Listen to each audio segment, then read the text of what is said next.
Hello students, 7.3 आज start करेंगे हम। 7.3 में जो क्वेश्चन सिलेबस में है वही क्वेश्चन करेंगे हम। ओनली क्वेश्चन नंबर 1 और 3 सोल्व करना है केवल हमें। तो इसके लिए हम दो रूल पढ़ेंगे। S congruence rule. S congruence rule क्या होता है? अगर दो ट्राइंगल कॉन्ग्रुएंट होंगे, अगर उसकी तीनों साइड आपस में क्या हो, इक्वल हो। इस रूल की फुल फॉर्म क्या है? Side side side. तो दो ट्राइंगल कॉन्ग्रुएंट होंगे अगर उनकी दोनों साइड क्या होगी, तीनों साइड क्या होगी आपस में इक्वल। जैसे मान लो 3 सेंटीमीटर, 4 सेंटीमीटर, 5 सेंटीमीटर, इधर भी 3, 4 और 5। अगर इस तरह से इस ट्राइंगल के तीनों साइड उस ट्राइंगल के तीनों साइड के इक्वल है तो हम कह सकते हैं दोनों ट्राइंगल क्या है, कॉन्ग्रुएंट है। तो इस रूल का नाम क्या है? एस। फिर बाद में आता है rule RHS rule. RHS rule क्या है? Right hypotenuse.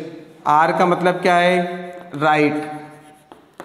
H का मतलब क्या है? हाइपोटेन्यूज। और S का मतलब क्या है? साइड। यानी कि ये उस ट्राइंगल में लगेगा जिसमें राइट एंगल होगा। यानी कि राइट एंगल ट्राइंगल, अगर दो राइट एंगल ट्राइंगल होंगे तो दोनों राइट एंगल ट्राइंगल कॉन्ग्रुएंट होंगे। किस कंडीशन में कॉन्ग्रुएंट होंगे? अगर उनकी हाइपोटेन्यूज इक्वल हो। जैसे मान लो ये 5 सेंटीमीटर है तो ये भी कितना होना चाहिए? 5 सेंटीमीटर।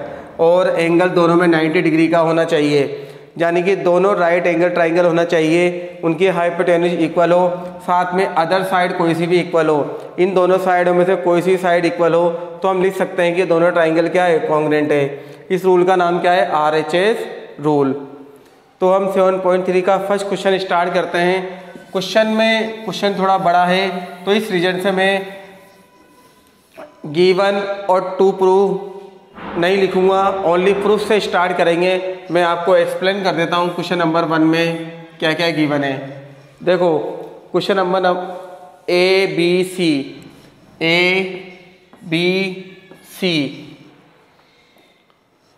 और ये डायग्राम बना हुआ है P और ये D। Triangle ABC and DBC are two isosceles triangle. ABC और DBC दोनों आइसोसीलियर ट्राइंगल है और आपको प्रूफ करना है।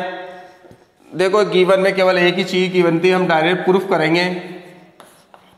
Triangle ABC isosceles triangle. Isosceles triangle का मतलब हो गया AB AC के इक्वल है। जब AB AC के इक्वल है तो इनके अपोजिट एंगल्स भी क्या होंगे? आपस में इक्वल। तो इससे क्या निकला रिजल्ट? एंगल B किसके इक्वल है? एंगल C के।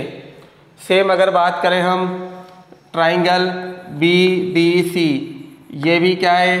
आइसोसीलियर ट्राइंगल है। तो आइसोसीलियर ट्राइंगल में ये वाला एंगल और ये वाला एंगल भी क्या होगा? इक्वल। BD इक्वल DC होगा। तो इसका मतलब है एंगल 1 किसके इक्वल होगा? एंगल 2 के। देखो ABC आइसोसीलियर ट्राइंगल है। आइसोसीलियर ट्राइंगल है तो उनकी दो साइड इक्वल है। जब दोनों साइड इक्वल है तो उनके अपोजिट एंगल भी क्या होंगे? इक्वल। सेम BDC भी लिख रखा है उसने, आइसोसीलियर ट्राइंगल है तो इस रीजन से उनकी अपोजिट साइड भी इक्वल होगी तो उनके अपोजिट एंगल भी क्या होंगे? इक्वल। अब हमें फर्स्ट पार्ट प्रूफ क्या करना है वो लेके चलते हैं हम। फर्स्ट पार्ट प्रूफ क्या करना है? देखो ट्राइंगल ABD और ट्राइंगल ACD, इन दोनों ट्राइंगल को हम कॉन्ग्रुएंट प्रूफ करेंगे। कौन कौन से ट्राइंगल की बात कर रहे हैं हम?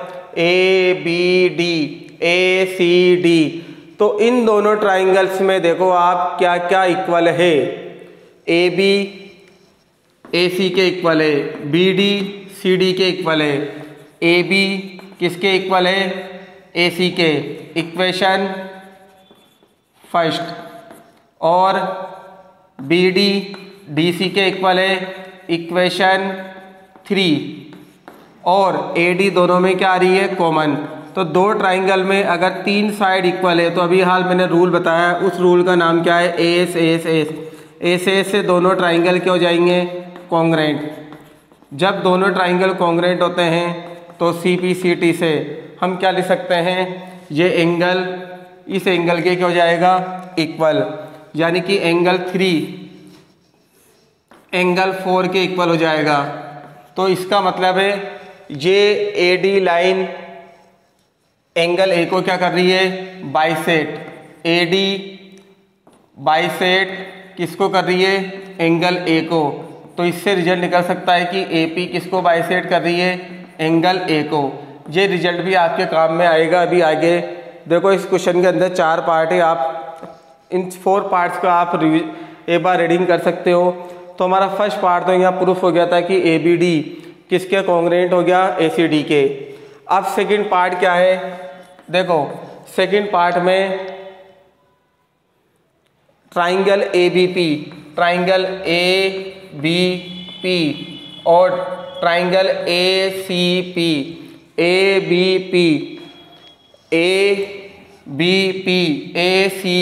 इन दोनों ट्राइंगल को हम कॉन्ग्रुएंट प्रूफ करेंगे।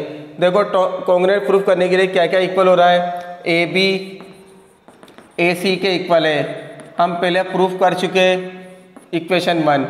एंगल 3 एंगल 4 के इक्वल है, अभी हाल प्रूफ करा है हमने इक्वेशन 5। और AP दोनों में क्या आ रही है, कॉमन, 2 साइड और एक एंगल। तो इस रूल को क्या बोलेंगे हम, SAS से दोनों ट्राइंगल क्यों जाएंगे, कॉन्ग्रुएंट। तो ये सेकंड पार्ट भी प्रूफ। जब दोनों ट्राइंगल कॉन्ग्रुएंट है तो इस रीजन से ये BP किसके इक्वल हो जाएगा, CP के। BP CP के इक्वल हो जाएगा और ये दोनों एंगल भी क्यों जाएंगे, इक्वल। कौन कौन सा, APB और APC, ये दोनों एंगल इक्वल हो जाएंगे। और हमें पता है कि इन दोनों एंगल का सम कितना होगा, 180 डिग्री। किस रीजन से, लीनियर पेयर से। APB और APC का सम कितना होगा, 180 डिग्री। तो इन दोनों इक्वेशन को देखो, आप ध्यान से देखना, ये दोनों एंगल इक्वल है, दोनों एंगल का सम 180 डिग्री है। तो दोनों को अगर हम डिवाइड करें यानी कि दोनों इक्वल है, दोनों का सम 180 डिग्री है, तो कितने कितने डिग्री के आ जाएंगे, ये 90 डिग्री के। तो इससे ये रिजल्ट निकल रहा है। इसका हमने 4th वाला पार्ट पहले प्रूफ कर दिया। देखो इससे ये रिजल्ट निकल रहा है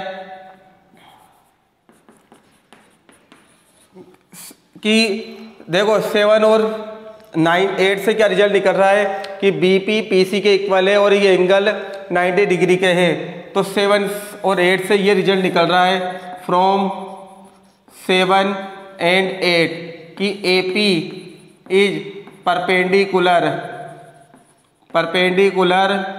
बाइसेट ऑफ BC, यानी कि AP क्या कर रहा है, BC को परपेंडिकुलर क्या कर रहा है, बाइसेट कर रहा है। अब थर्ड पार्ट क्या था, थर्ड पार्ट का हाफ पार्ट हम कर चुके हैं। थर्ड पार्ट क्या था कि AP एंगल A को बाइसेट कर रहा है, तो आपको बताना है कि एंगल D को भी क्या करेगा, बाइसेट। हम 6 वाले पार्ट में प्रूफ कर चुके कि एंगल A को AP बाइसेट कर रहा है, तो हमें बताना है कि D को भी क्या करेगा, वो बाइसेट करेगा। यानी कि हमें इन दोनों एंगल को इक्वल प्रूफ करना है। तो ये दोनों एंगल इक्वल हो सकते हैं इन दोनों ट्राइंगल को कॉन्ग्रुएंट बनाकर, या फिर आप डायरेक्ट लिख सकते हो कि since AP bisect angle A। तो सिमिलरली लिख दो आप, क्वेश्चन थोड़ा बड़ा है, AP bisect angle as well angle D। क्या प्रूफ करना है, AP bisect A as well angle D। तो इस तरह से, और आप प्रूफ भी करना चाहें तो कर सकते हो, इन दोनों ट्राइंगल को कॉन्ग्रुएंट प्रूफ कर दें, उससे ये दोनों एंगल क्या हो जाएंगे, आपस में इक्वल। क्वेश्चन थोड़ा बड़ा है। सबसे पहले हमने ABD और ACD दोनों ट्राइंगल को कॉन्ग्रुएंट प्रूफ करा, उसके बाद ABP और ACB को कॉन्ग्रुएंट प्रूफ करा, और उससे ये रिजल्ट निकल गए।